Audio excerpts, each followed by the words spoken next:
از اونها به طور همزمان کسب بکنه. درسته؟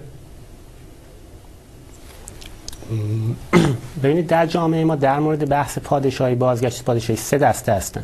یک دسته خواهان بازگشت پادشاهی به هر قیمتی هستن، یک دسته خواهان عدم بازگشت پادشاهی به هر قیمتی هستن و یک دسته هستن که فراتر از اینها میبینن این که حکومت ها، نظام ها، ایدئولوژی ها آیا منجر به رفاه برای ایران میشن یا نه، آیا منجر به آزادی برای ایران میشن یا نه. من فکر میکنم که جامعه جوان ایران نگاهش این نگاه سوم هستش. یک نکته دیگر این هستش که در طی این 30 سال به گمان من نگاه جامعه ایران به حکومت پهلوی تغییر کرد، یعنی یک نگاه مثبتی است. به هر حال دستاوردهای حکومت پهلوی در یک سری عرصه‌های، در عرصه اقتصادی، در عرصه یک سری حقوق اجتماعی مثل حقوق زنان، در عرصه سیاست بین‌المللی دستاوردهای درخشانی بوده. به این معنا نگاه جامعه ایران و نگاه جامعه جوان ایران به این مثبت هست. اما این به گمانم هم یک پتانسیلی برای آقای پهلوی هستش، به این عنوان که نگاه جامعه به میراث ایشون مثبت هست. یک امکان داره که آقای پهلوی رو هم به اشتباه بندازه. ببینید نگاه جامعه جوان ایران اگر مثبت است به پادشاهی نیست، به اون میراثی است که من اسمش رو میگذارم ناسیونالیسم توسعه‌گرا، یعنی توسعه ایران بر مبنای ناسیونالیسم ایرانی. این به گمانم میراث مثبت حکومت پهلوی هستش. تأکید بر مشروطه، یعنی تأکید بر نهاد پادشاهی، به گمان من موجب شده که آقای پهلوی اون پتانسیلی که دارند رو نتونند بالفعل بکنند. یعنی پتانسیل یک رهبر، این پتانسیل یک رهبر در گرد آمدن حول اون میراث مثبت پهلوی است، یعنی ناسیونالیسم توسعه‌گرا. من یک سوالی از آقای پهلوی دارم. شما میدونید نقش پادشاه مشروطه یک نقش تشریفاتی هستش. ما فرض کنیم که ایران الان اصلا آزاد شد. من پیگیری میکنم کارهای شما دلسوز کشورتون هستید، میهنتون هستید. آیا شما راضی میشید وقتی این پتانسیل رو دارید که بیاید به عنوان یک رهبر سیاسی وارد بشید، برید بشینید کنار و به عنوان یک پادشاه مشروطه که به لحاظ قانونی کاری نباید بکنه، یعنی کارکردی نداره، کارکردش این هستش که نظری نداره. من فکر میکنم شما برای اینکه ایران به کدوم سمتی باید بره نظر دارید و به گمان من همونطور که گفتم میراث شما پادشاهی نیست، میراث شما ناسیونالیسم توسعه‌گراست. از ابتدا هم میراث خاندان پهلوی قرار نبود پادشاهی بشه. رضا شاه جمهوریت رو میخواست بنیان بنهه. اون کسانی که جلوی او رو گرفتن روحانیت به عنوان نهاد پاسدار سنت بود. از یک طرف دیگه میراث پهلوی مدرنیزاسیون هستش. نقش کارکرد پادشاه مشروطه پاسداری از سنت هست. این تناقضی هست که پدر شما باهاش درگیر بود و نتونست حل کنه و به گمانم الان شما هم باهاش درگیرید و به همین دلیل پتانسیل بالقوه شما برای تبدیل شدن به یک رهبری سیاسی بالفعل نشده. ضمن اینکه من با احترامی که برای شما قائلم فکر میکنم شما بین این دو نقش مدام در نوسانید، یعنی گاهی چنان عمل میکنید که گویی پادشاه مشروطه هستید، گاهی چنان عمل میکنید که میخواهید در هیئت یک رهبری برای گذار ایران به دموکراسی از این حکومت ظاهر بشید. این دوتا با هم به نظر من جور در نمیاد. ضمن این که باز من یک انتقاد به شما دارم، شما هر کدوم از این دو نقش رو بخواید بپذیرید، چه پادشاه مشروطه بخواید باشید، چه بخواید یکی از رهبران مؤثر یا رهبر مؤثر در گذار به دموکراسی در ایران باشید، شما نیازمند این هستید که اطرافتون آدم‌هایی باشن که جامعه بشناسه، حداقل یک تشکیلات حداقلی باشه. الان همه چیز به خود شما منتهی میشه. ما نمیدونیم مشاور اقتصادی شما کی است، مشاور سیاسی شما کی است، مشاور فرهنگی شما کی است.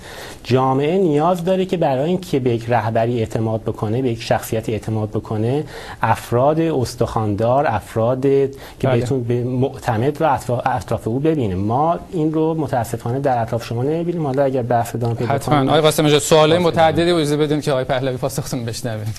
البته خوشحال میشم که بشینم مفصل سر این مسائل با آقای قاسمی نژاد بار دیگر که در پاریس باشم صحبتی داشته باشم، اما خیلی سریع و نمیتونم پاسخ تمام نکاتی که ایشون الان مطرح کردن رو در عرض چند دقیقه بدم.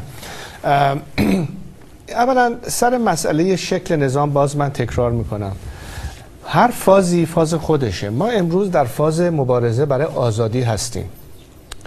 رضا پهلوی قبل از هر چیزی شهروند ایران هست، یک ایرانی هست، یک دموکرات آزادیخواه هست و آخر سر از دید یک بار سیاسی که به دوشش هست میتونه پتانسیل نمایندگی اون نهادی که یه زمان تو مملکت بوش به عنوان یک آلترناتیو ممکن در یک آینده ایران باشه. ما امروز در فاز مبارزه برای رسیدن به آزادی هستیم. حرف من با هم‌میهنانم این هست که وقتی که ما در این مرحله بایستی مبارزه بکنیم، بایستی در نظر بگیریم که وظیفه و رسالت ما امروز چی هست.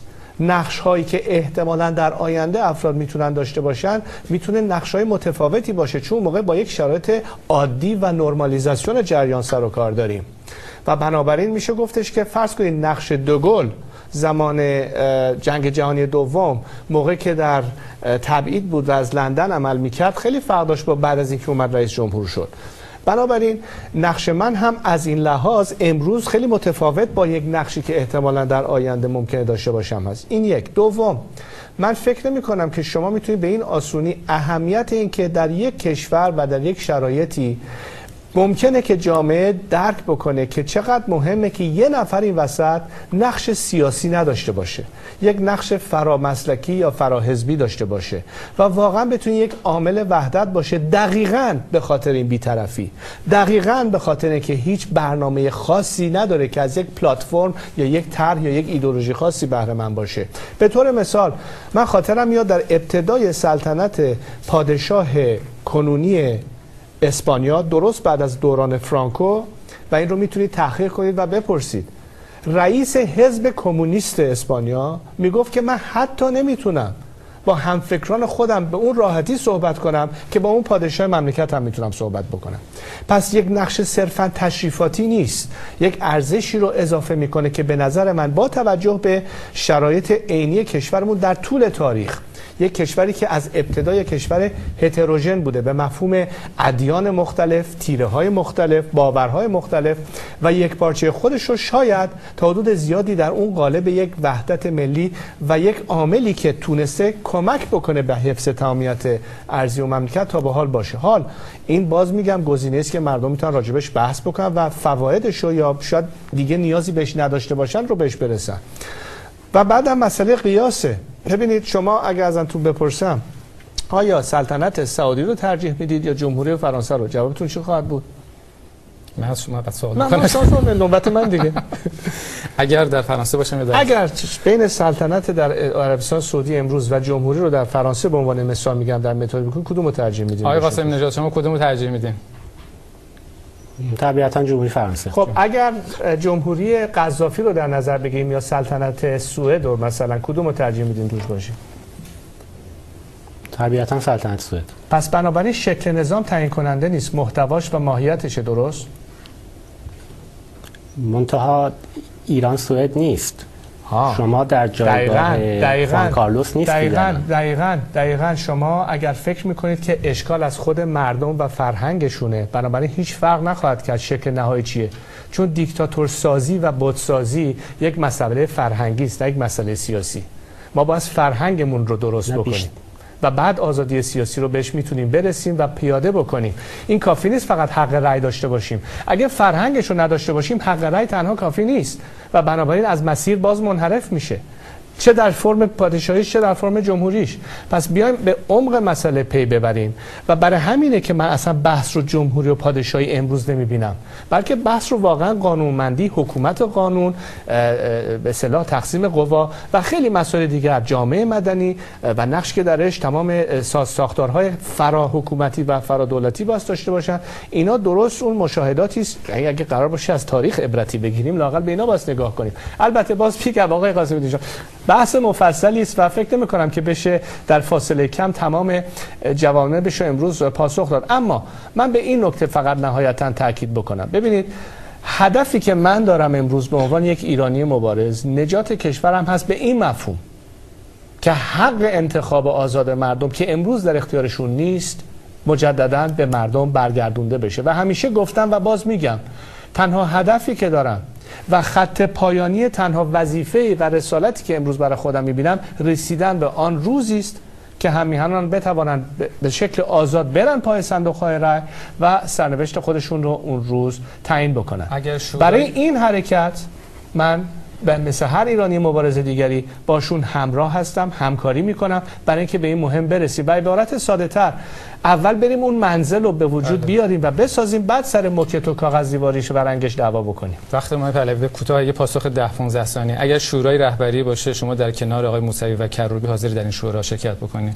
اگر هدف مشخص باشه که ما به چه میخوایم برسیم و به شکل شفاف بدونیم که آلترناتیوی که ما مجسم میکنیم ماورای این نظام هست. و چرا میگم ماورای نظام؟ برای که تا زمانی که این نظام موجودیت داره من محال عقله که فکر بکنم بتونیم به اون آزادی و دموکراسی که میخوایم برسیم. باید از این نظام گذر کرد و یک آلترناتیو سکولار دموکراتیک آینده ایران رو جستجو کرد. اگه سر این میشه توافق کرد با آقایون کروبی موسوی، با کمال میل باشون همکاری خواهم کرد. تشکر میکنم از شما. وقت برنامه به پایان رسید. این بحث رو سعی میکنیم بعداً دنبال بکنیم. آقای پهلوی قول میگیریم که بازم تو این برنامه موضوع رو بتونیم دنبال بکنیم. آخرین افق سال 89 دوشنبه اول فروردین، نخستین افق سال 90 رو خواهید دید تا دوشنبه و نوروز و افق دیگر.